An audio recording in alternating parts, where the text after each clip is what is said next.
ആലീസിനെ പറ്റി ഞാൻ ഇങ്ങനെയൊന്നും അല്ല കരുതിയത്. ഇതിപ്പോ ആലീസ് വേറൊരു തൊട്ടാവാടിയാണല്ലോ. സുലോചന ഇപ്പൊ എന്തിനാ വന്നത്?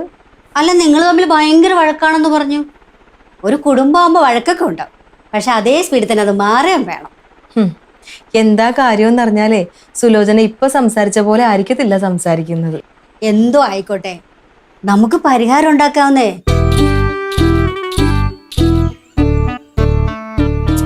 ജോർജ് കുട്ടി, ഇന്ന് സമാധാനമായിട്ടിരുന്നേ.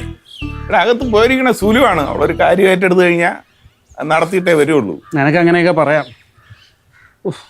സുലോചന പറഞ്ഞു അവസാനം നമ്മൾ തമ്മിലുള്ള അടുപ്പം പറഞ്ഞോണ്ടല്ലോ അതോടെ തീർന്നു. ഇപ്പൊ പ്രതിസ്ഥാനത്ത് ഹേമയാ, ആ സ്ഥാനത്ത് സുലോചന വരും. അതെ, ഞാൻ ഒരു കാര്യം പറയട്ടോ. നിന്റെ കയ്യിലുണ്ട് കുറച്ച് തെറ്റുകൾ. ഭാര്യയൊക്കെ സ്നേഹിക്കാം, പക്ഷെ എല്ലാത്തിനും ഒരു ലിമിറ്റ് വേണം.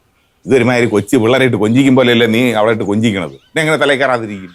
എടാ, അവളീ ബഹളം വയ്ക്കുകയും വഴക്കുണ്ടാക്കുകയും ഒക്കെ ചെയ്യുമെങ്കിലും ഉണ്ടല്ലോ, ആള് പാവുക. അതുകൊണ്ടാണ് എനിക്ക് അവളെ ഇത്ര ഇഷ്ടം.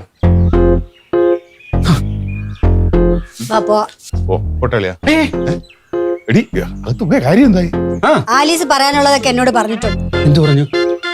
പറയാനുള്ളതൊക്കെ എന്നോട് പറഞ്ഞിട്ടുണ്ട്. അതെനിക്കിപ്പോ ഇവിടെ പറയാൻ പറ്റില്ല. എന്തോ ഈ പറയണം? അതെ, ഹേമ എന്തെങ്കിലും അനാവശ്യം ആലീസിനോട് പറഞ്ഞിട്ടുണ്ടെങ്കിൽ അത് വെറും കള്ളമാണ്. ഞാൻ ഹേമയായിട്ട് യാതൊരു ബന്ധവുമില്ല. ഹേമ ആലീസിനോട് പച്ച കള്ളവാ പറഞ്ഞിരിക്കുന്നത്. ആര് കള്ളം പറഞ്ഞു ആര് സത്യം പറഞ്ഞു എന്ന് മനസ്സിലാക്കാനുള്ള സാമാന്യ ബുദ്ധിയൊക്കെ എനിക്കുണ്ട് കേട്ടോ. ഓമനക്കുട്ട നിൽക്കും, കാര്യം പറഞ്ഞിട്ട് പോകാൻ പറയാം. നിങ്ങൾ വരുന്നുണ്ടോ? ഞാൻ വരുന്നുണ്ട്. ഓമനക്കുട്ട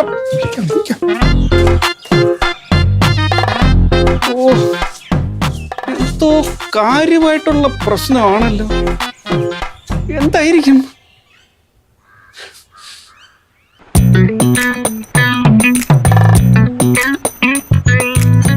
ആലീസ തൂക്കിക്കൊല്ലാൻ വിധിച്ചവരോട് പോലും അതിന്റെ കാരണം പറയാറുണ്ട്. ഇപ്പൊ വഴക്കുണ്ടാക്കുന്നതിന്റെ റീസൺ പോലും എനിക്ക് അറിയത്തില്ല. എന്റെ സുലോചനയോട് പറയാമെങ്കിൽ പിന്നെ എന്നോട് പറഞ്ഞാൽ എന്താ? ആലിസെ, നീ എന്നെ ഒന്ന് നോക്ക്. എന്റെ പൊന്നുമോൾ എന്നെ ഒന്ന് നോക്കടി. ആലിസ, നമ്മൾ ഇതിനു മുമ്പ് എത്രയോ വഴക്കുണ്ടാക്കിയിട്ടുണ്ട്. അത് അപ്പൊ തന്നെ തീർന്നിട്ടുണ്ട്. ഇതിപ്പോ എത്ര നേരമായി? എടി, നീ ഒന്ന് പറ. ഹേമ എന്താ പറഞ്ഞത്? ഹേമ എന്നോട് പറഞ്ഞ് ഇച്ചാന ഹോസ്പിറ്റലിൽ വെച്ച് 1-2 പ്രാവശ്യം കണ്ടിട്ടുണ്ട്, 1-2 പ്രാവശ്യം സംസാരിച്ചിട്ടുണ്ടെന്ന് പറഞ്ഞു. അതുകൊണ്ട് പിന്നെ പറഞ്ഞ് ഇച്ചായൻ ഭയങ്കര മാന്യനാണ്, ഡീസന്റ് ആയിട്ടേ സംസാരിക്കത്തുള്ളൂ, ഇതുപോലത്തെ ഒരു ഭർത്താവിനെ കിട്ടിയത് ആലീസിന്റെ ഭാഗ്യമാണ്. പിന്നെ ഇത്രേ പറഞ്ഞത്. എന്താ നീ എന്നോട് വഴക്കിട്ടെ എന്തിനാ? എനിക്കിതൊക്കെ കേട്ടപ്പോഴേ ഭയങ്കര സന്തോഷം വന്നു. അതുകൊണ്ട് ഇച്ചായൻ രാവിലെ എന്നോട് പറഞ്ഞില്ലേ, എൻ്റെ ഉള്ളിൽ എന്തെങ്കിലും ഉണ്ടെങ്കിൽ അത് മുഖത്തറിയാൻ പറ്റും, എനിക്ക് കള്ളത്തിനെ ഒളിപ്പിക്കാൻ പറ്റത്തില്ലെന്ന് പറഞ്ഞില്ലേ. എൻ്റെ ഉള്ളിലേ ഭയങ്കര സന്തോഷമായിരുന്നു. ഞാൻ അത് മറച്ചു വെച്ചിട്ട് ദേഷ്യം കാണിച്ചില്ലേ, ദേഷ്യം അഭിനയിച്ചില്ലേ, എന്നിട്ട് ഇച്ചാന് മനസ്സിലായില്ലല്ലോ. നിന്റെ തലമണ്ട ഞാൻ അടിച്ചു കയറി കേട്ടോ. അയ്യേ, ഇങ്ങനെയുള്ള ചെറിയ കാര്യത്തിന് എന്തിനാ തലമണ്ടയൊക്കെ അടിച്ചു പൊട്ടിക്കുന്നത്? പ്രാന്താണോ? ദേഷ്യായ പ്രശ്നമില്ല എന്ന് പറഞ്ഞിട്ട് പിന്നെ ഇങ്ങനെ ദേഷ്യപ്പെടാൻ പാടില്ല കേട്ടാ. സുലോചന എന്നെ നോക്കി പല്ലിറുമീട്ട് പോയല്ലോ. നീ സുലോചനയോട് എന്താ പറഞ്ഞേ? അതിന് കാര്യമുണ്ട്, സത്യമായിട്ട് അതിനൊരു കാര്യമുണ്ട്. എന്റെ ഇച്ചായ, നമ്മള് ഭാര്യ ഭർത്താക്കന്മാരാ, നമ്മൾ തമ്മിൽ പല വഴക്കുകളൊക്കെ ഉണ്ടാവാറുണ്ട്. ആ വഴക്കൊക്കെ നമ്മൾ തമ്മിൽ തീർക്കാറുമുണ്ട്. ഇതിന്റെ ഇടയിലോട്ട് ഇവരെന്തിനാ മധ്യസ്ഥം പറയാൻ വേണ്ടി വന്നത്? അതെനിക്ക് ഇഷ്ടപ്പെട്ടില്ല. അപ്പോഴേ ഞാൻ വിചാരിച്ച ഒരു പണി കൊടുക്കണമെന്ന്. എന്താ ചെയ്തേ? അത് ആണുങ്ങളാകുമ്പോഴേ ചില പെണ്ണുങ്ങളോട് മിണ്ടിയെന്ന് സംസാരിച്ചു എന്നൊക്കെ ഇരിക്കും. അതൊക്കെ ഇക്കാലത്ത് വലിയൊരു കാര്യമാണോ? അയ്യോ, എനിക്കിതൊന്നും ഒരു കാര്യമല്ല. എന്റെ സുലോചനെ, ഇച്ചായന്റെ ഹോസ്പിറ്റലിൽ അനുരാധ എന്ന് പറഞ്ഞൊരു പെണ്ണുണ്ട്. ആ കൊച്ചാണെങ്കിൽ ഇടക്കിടക്ക് ഇച്ചായനെ വിളിക്കാറുണ്ട്. എനിക്കതൊന്നും ഒരു വിഷയമല്ല. ഇപ്പം സുലോചനയുടെ കാര്യം തന്നെ എടുക്കും. സുലോചന കൂടെ ഇവിടെ വരാറില്ലേ? ഞാൻ എന്തെങ്കിലും പറയാറുണ്ടോ? ഞാൻ എന്തെങ്കിലും ഒരു പ്രശ്നം ഉണ്ടാക്കാറുണ്ടോ? ഇച്ചായന്റെ കൂടെ കോളേജിലും സ്കൂളിലും ഒക്കെ പഠിച്ച ഒരുപാട് പെണ്ണുങ്ങൾ ഇച്ചായനെ വിളിക്കാറുണ്ട്. അതൊന്നും എനിക്ക് പ്രശ്നമല്ല. പക്ഷെ പറഞ്ഞു വരുമ്പം ഞാനൊരു വഴക്കാളി, ഒരു സംശയരോഗി. ഓമനക്കുട്ടൻ സാറിന്റെ കാര്യം തന്നെ എടുക്കുക.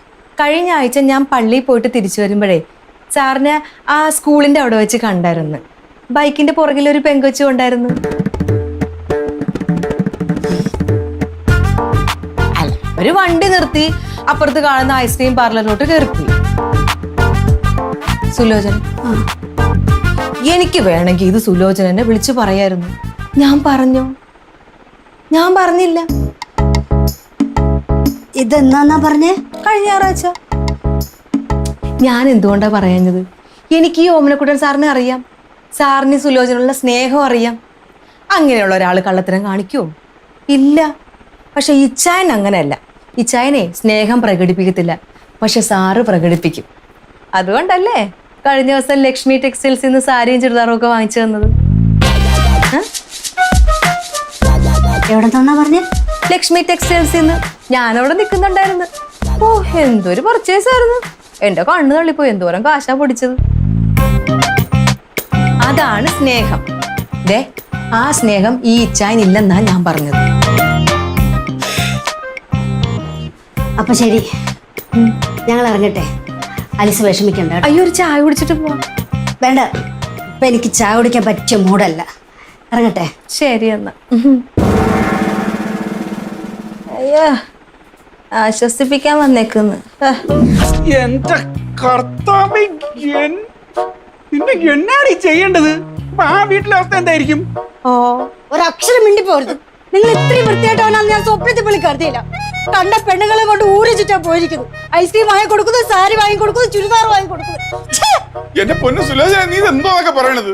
ഞാൻ ആരെയും ബൈക്കിലും കയറ്റിയിട്ടില്ല, ഐസ്ക്രീം വാങ്ങിച്ചു കൊടുത്തിട്ടില്ല, സാരിയും വാങ്ങിച്ചു കൊടുത്തിട്ടില്ല. കള്ളം പറയല്ലേ? ഈശ്വര, ആലീസ് ഉള്ളോണ്ട് കാര്യങ്ങളെല്ലാം ഞാൻ അറിഞ്ഞു. ഇല്ലെങ്കിൽ ഒരു മണ്ടിയെ പോലെ ഞാൻ ഇവിടെ കഴിഞ്ഞു കൂടിയാണ്. എടി, ആ ആലീസ് ചുമ്മാ ഓരോന്ന് പറഞ്ഞ് നിന്നെ വഴിതെറ്റിച്ചാണ്. കഴിഞ്ഞ ഞായറാഴ്ച നിങ്ങൾ പ്രഭാര സാറിനെ കാണാൻ പോയി എന്ന് എന്നോട് പറഞ്ഞു. ബൈക്ക് പഞ്ചറായിട്ട് കാണാൻ പറ്റില്ലെന്ന് അച്ഛനോട് പറഞ്ഞു. അയ്യോ, അത് സുലോചന പ്ലീസ്, ഞാൻ പറയണമെന്ന് വിശ്വസിക്ക്. നിങ്ങൾ എന്നെ കൺമുന്നിൽ കണ്ടുപോലും വൃത്തിയായിട്ടവൻ. അയ്യോ ദൈവമേ, എന്റെ കുടുംബം കയ്യിൽ പോയി. എനിക്ക് തന്നിന്റെ കേടായിരുന്നു. മോനെ ഓമനക്കുട്ട, ആലീസും ജോർജ് കുട്ടിയും തമ്മിലുള്ള പ്രശ്നം അവര് തന്നെ പറഞ്ഞ് തീർത്തുകൊള്ളുമെന്ന് കാല് പിടിച്ച് പറഞ്ഞ സുലോചനയെ നിർബന്ധിച്ച് പ്രോത്സാഹിപ്പിച്ച് സോപ്പിട്ട് ആലീസിന്റെ മുമ്പിൽ കൊണ്ടിരുത്തി കൊടുത്തു. നിനക്ക് ഞാനൊരു ഉപദേശം തരാം. വേലിയിലിരിക്കുന്ന പാമ്പിനെ എടുത്ത് വേണ്ടാത്തടത്ത് വയ്ക്കരുത്, അത് കടിക്കും.